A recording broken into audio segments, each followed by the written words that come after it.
excited about this game. Welcome back, everyone. It's me, Jack, live from the Monkey House, and we're playing Correctamundo, the game where every answer is correct. Hear this sound 3 times, and you'll know that our contestant just crushed the game and is ready to pick their take-home prize. And now, let's meet our next Correctamundo contestant. Give it up, ladies and germs, for Karina and Jack!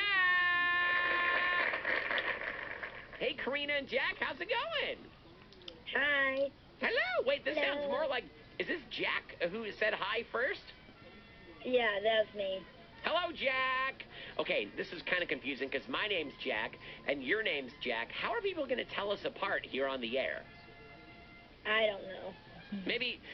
Okay, I guess you have the kid's voice. You're Jack the kid, and I have the adult's voice.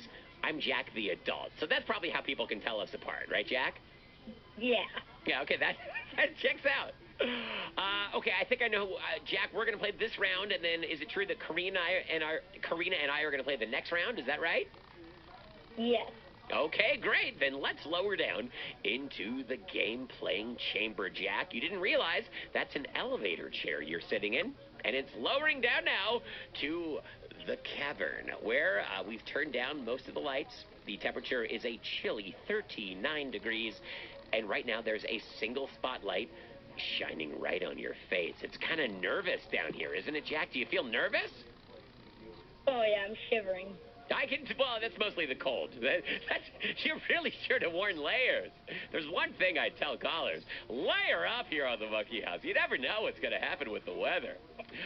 Jack, I've got 3 questions for you. These questions all have to do with animals. Do you like animals, Jack? Yes, I do. Me too. I would say I'm an animal lover. Would you say you're an animal lover, or are you more an animal liker? Lover. Lover, okay. Very well, then these are the perfect questions for you. Answer all 3 questions correctly, Jack, and you get to pick the next song that we play and pave the way for Karina to play the game. Question number 1. Little backstory here, Jack. Every morning when I drop my kids off at school, we park next to a small animal shelter where there are cats. It's called Cat City. There are cats in the window every day. And this morning, there were a bunch of cute kittens. I love kittens. Do you love kittens, Jack? Yes, but I prefer dogs. Okay, you're into dogs. Well, this is going to push you a little bit out of your comfort zone, because question number 1, I want you to imagine a little cute gray striped tabby kitten. This kitten does not have a name. It's gray. It has stripes. It's very small. It's the size of sort of like a very small pumpkin. Maybe, I don't know, like it's the size of 4 bananas side by side. And in addition to its piercing blue eyes, it has breath that smells like tuna fish. That's right. It's got fresh tuna on its breath. Jack, for question number 1, I want you to give this little kitten a great name. What would you name this kitten, Jack? That's hard. Yeah, let me give you the characteristics again while you're thinking. It's a gray tabby. That means it has stripes. It has piercing blue eyes. It's the size of 4 bananas, and it has tuna fish on its breath. Jack, what would you name this kitten?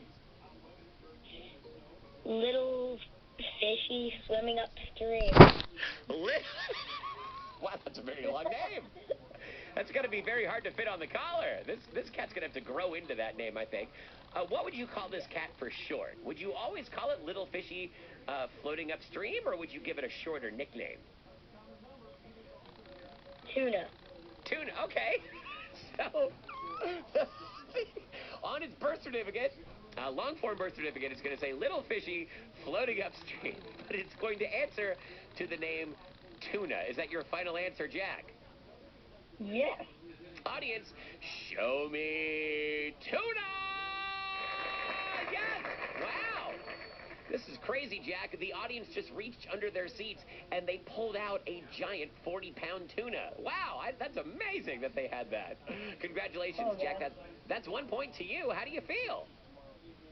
I feel great.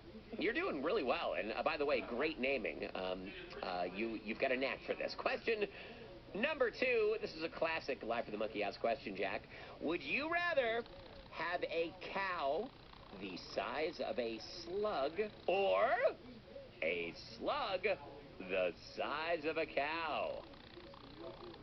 Okay, this is obvious because I don't want a big plump slug in the middle of my living room. So I would have a cow the size of a slug. I mean, you made an assumption there that you would have to keep the slug in your living room. What if I told you could keep it out in the backyard or like at the local park? Well, my backyard is small, so definitely not. All right. Does that make you change your answer, or are you still sticking with the cow the size of the slug? Still sticking with my answer, definitely. Okay. We've seen a slug the size of the cow, of course, in several Star Wars films, like Return of the Jedi, wherein Jabba the Hutt is pretty much a slug the size of a cow, don't you think? Yeah. Yeah, and he's not nice. He's famously not nice. What would you do with a cow the size of a slug? It's a very small cow, Jack. I'll probably keep it in one of those hamster cages. Oh. In the cage or like in the little ball so it can just kind of go around the house inside the ball? For its playtime, I would put in that plastic ball. Okay. But when he needs a nap and he's tired, then I'll put him in his cage or kennel. So when the little cow gets a little fussy, it's time to go down for a nap, you're going to put him in a hamster cage. But when it's playtime, that cow gets to just have a blast rolling around the house inside of a hamster ball. Is that your final answer, Jack? Yes. Audience, show us a cow the size of a slug. Yes! Correct, Jack. A cow size of a slug is the correct answer. We also would have accepted a slug the size of a cow. Okay, that's 2 points to you now, Jack. And now you could stop or you could risk it all and go for the third and final question. What would happen if I would stop? You get those 2 points. You get to tell everyone that you won 2 points, but you do not win the game. You do not get to pick the next song that we play if you actually didn't answer question number 3. So there you go. So, Jack, do you want to move on, or do you want to stop here with 2 points? Move on. Okay. Good answer. I'm so glad you said that. That would have set an awfully hard new precedent here on Correctamundo. Okay, third and final question, Jack. This one is loosely connected with animals. There is a toy store that used to be called Toys R Us. Are you familiar with it, Jack? Yep, I went there mainly every week.